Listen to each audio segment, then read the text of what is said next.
Welcome to the first video in my three-part series that will teach you how to ace any essay. I hope you find this video useful, and if you did, please share, like and subscribe to Lit Crit Today for more videos just like this one. You can also follow me on Facebook and check out my website. Links are in the description box down below for more resources and great giveaways. As I mentioned earlier, there are 3 steps to crafting the perfect essay: planning, writing and proofreading. And the good news is, you can apply this formula to any topic or title. In today's video, I'm going to take you through the first and arguably most important stage, planning your essay.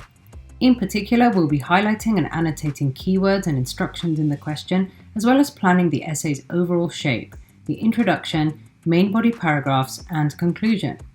Now, some of you might be thinking, why do I need to plan? Why can't I just start writing? Well, planning an essay is a bit like going on a road trip. For the best experience, you need to locate your destination on a map and plot a route.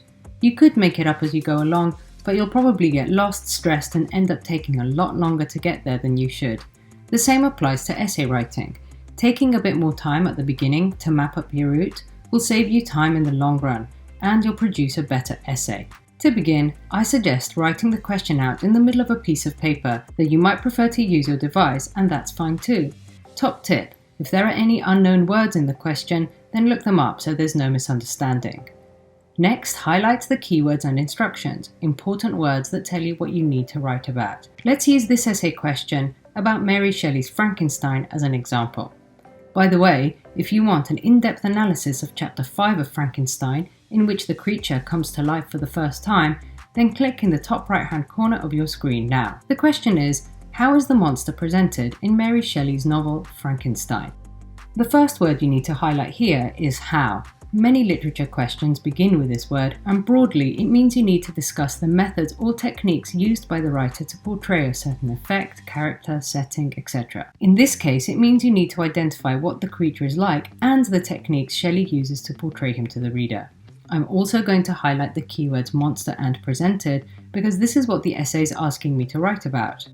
Another tip is to write down a few synonyms of these keywords to avoid repetition in your essay. For example, you can use creature or being instead of monster and portrayed or depicted instead of presented.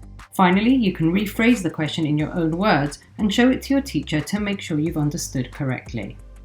Now that you know what you need to write about, what the monster is like and the techniques Shelley uses, you need to plan your introduction. As you can see from the list on your screen, there are several pieces of information you need to include. However, the main purpose of an introduction is to answer the question and set out the main points, I suggest 2 or 3, you are going to explore in the main body or main part of the essay.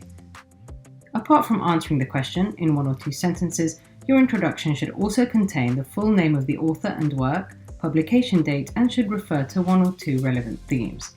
The introduction should also use the question's keywords or close synonyms to demonstrate that all-important focus right from the start. Let's read the example introduction. In Mary Shelley's iconic Gothic novel Frankenstein, the writer presents the monster as a hideous, misunderstood creature driven to violence as a result of being rejected and abused by those around him.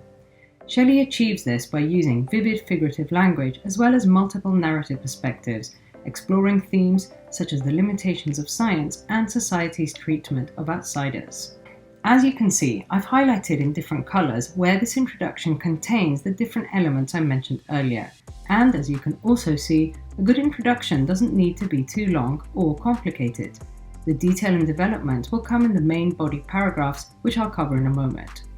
Note that you wouldn't actually write the introduction as part of your plan, as that would take up too much time. Once you've planned your introduction, it's time to plan the main body paragraphs of your essay. I suggest writing 1 main body paragraph for each main idea mentioned in your introduction, in that order. Typically, writing about literature requires us to apply an analytical structure, and your teacher will almost certainly have taught you how to use one. Your teacher will also have taught you how to use academic formal language and explained about following the appropriate conventions of an academic essay. However, I will cover both of these aspects in the second video in the series when I look at step 2, how to write your essay. So using my introduction as a guide, I will aim to plan and write 3 main body paragraphs. Paragraph 1 will explore how the monster is presented as hideous. Paragraph 2 will discuss how the monster is presented as misunderstood, and Paragraph 3 will investigate how he is driven to violence as a result of being mistreated by those around him. As I mentioned earlier, I'll go into detail about how to write these main body paragraphs in my next video. So far, we've planned our introduction and our main body paragraphs, so now it's time for the conclusion. I think of a conclusion as an introduction in disguise because, essentially, it repeats the main ideas in the introduction. Nevertheless, there are some differences. A conclusion should always start with the appropriate connective or discourse marker, such as in conclusion. Like the introduction, in your conclusion you should provide an overview of the main points and themes, as well as use the question's keywords or close synonyms, again to demonstrate focus and continuity.